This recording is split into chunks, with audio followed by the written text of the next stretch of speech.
One thing I want to be able to touch base on today is this aspect of we have a lot of people that are looking for freedom. The hard part is you're typically stuck in the mindset, stuck in the thought process, stuck in the toxic day. And the best word that she could use over and over was going into this concept of being stuck. Like she's stuck in a thought process, she's stuck in the rumination, she's stuck in the trauma bond, she's stuck in all these different pieces that are leaving her captive. They're leaving her stuck in the toxicity, leaving her stuck in the relationship, leaving her stuck in just the mindset.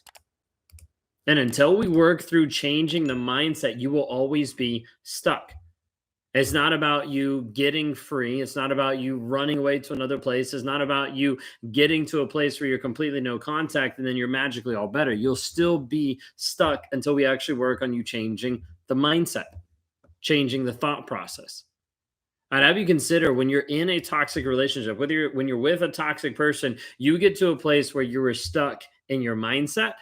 You were stuck of how that affects you physically, of how you show up on a day-to-day basis, of how the stress actually racks your body, of how you have hair loss, of how you develop autoimmune diseases, how you develop different things. The doctor's like, I don't know how to fix you because of everything you're going through. And you get to a place you're completely and utterly stuck. You get to the place where you're stuck as far as your purpose, your calling, the direction that you know you need to go. You're unwilling to be able to go that direction because of being stuck in a toxic relationship. How many of you right now would say, I am currently stuck in a relationship? Type in stuck into the chat, just so I know where you guys are at. How many of you say I'm currently stuck?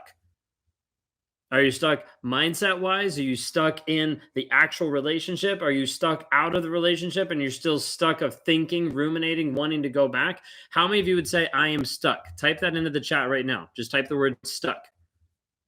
Because I need you to understand a lot of people will preach, just go no contact and you will get healed. Just time heals all wounds. And they'll say, hey, repeat these mantras and you will get unstuck, all these different things, but it doesn't actually do anything.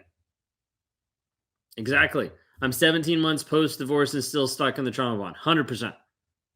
This is what I see countless times. One of the people that just joined the Thriver community recently today, one thing she mentioned was that she had tried countless therapists and she'd gone through many processes and she was like, I don't feel like there's actually people out there trying to help other people because they haven't been a process that has actually got me unstuck because I've been stuck for such a long period of time.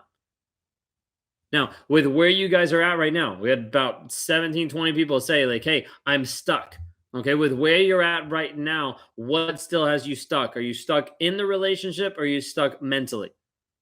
So you're like, I'm out of the relationship, but I'm stuck in my mind. I'm stuck with the rumination. I'm stuck with the trauma bond. I'm stuck thinking about this person, obsessing about this person. He's just in my thoughts. Are you stuck in the relationship or out of the relationship? And leave that in there mentally, okay? In, out, okay? Yep, stuck mentally. You see, mentally, this piece will start to confuse you. You'll start to frustrate you because you'll be like, wait a second, how did he go this way? You said, hey, how did he go so cold? Like, how did this change? What happened? And it'll leave you stuck for this long period of time thinking, I don't get this. How could this even be possible? One of the things we have to walk you through the process so that you understand to its totality is understanding that the narcissist didn't care. Now that breaks a lot of things because then you're like, wait a second, if they didn't care, what's wrong with me? It actually doesn't have anything to do with you. But otherwise, you'll start to tell yourself a bunch of things that he's placed upon you, that you start believing upon yourself, and you still stay stuck. Maybe you're stuck in the aspect where you're out of the relationship, but mentally, you keep going back and checking his social media. You're still stuck.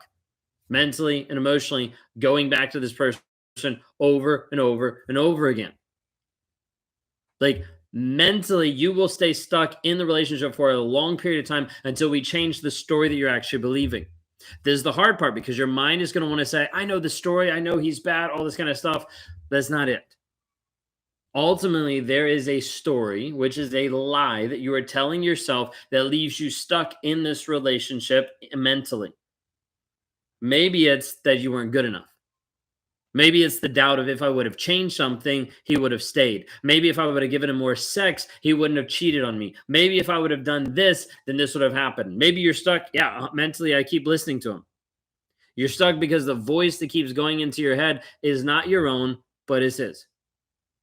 Telling you that you're not worth it, telling you that no one's going to want a single mom, telling you over and over and over all of the limiting beliefs and the lies. You have to understand, until we can break you out of the lies, you will always stay stuck. Until we can wake you up to the lies that he has put on you, that you have started to believe as your own, you will stay stuck. Being stuck leaves you in a place of despair. It leaves you in a place where you're not in charge of you. It leaves you stuck in the reality of being a victim and not having any way to get out of it. What if there was a different way? I don't believe in being anyone's savior, and I don't believe in saying, oh, I can save you. What I believe is giving you the tools so that you can actually learn how to save yourself. The tools that help you eradicate the triggers, the tools that help you get rid of the trauma bond, the tools that help you get to the place where you're no longer ruminating about him anymore because he no longer has control over you. That is what we offer.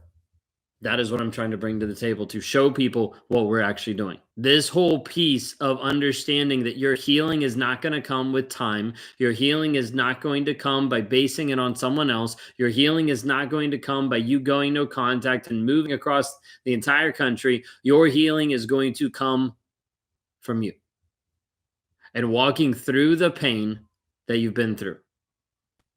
This is where we help support. My husband says no one wants to be with you other than me. You should be thankful you have a husband like me. Wow. Yep, that's really, really conceited there for sure. I doubted maybe I am a narcissist in my last relationship. Yeah. A lot of times people start to doubt and people start to question. Whatever you question of that, dive into it. What are the traits? Where did it stem from? What does it look like? How is it consistent? What does it show up in your life? This is what we focus on to try to help you see the clarity of the facts of the situation. The facts are the only thing that's going to set you free. If you want more information on this, if you want to understand what we're talking about, shoot me a message. Or if you're like, I'm ready just to look at it, to be able to understand, to be able to watch some of the videos that we talk about it, go to rawmotivations.com/freedom. Can't go no contact. We have a son together. He knows how to use that. But there's a lot of things we can do to help you with that. To help you work on your mindset, your thought process, so that you can be free. Mentally and emotionally, even if you had to communicate with him. Don't want to blame my son for me not having a relationship with him. No, you don't have to. Okay? He was so mean, and now he's trying to get back with me, and I don't know what to do because of my children. Your children are going to appreciate being free from toxicity, regardless if they see it or not.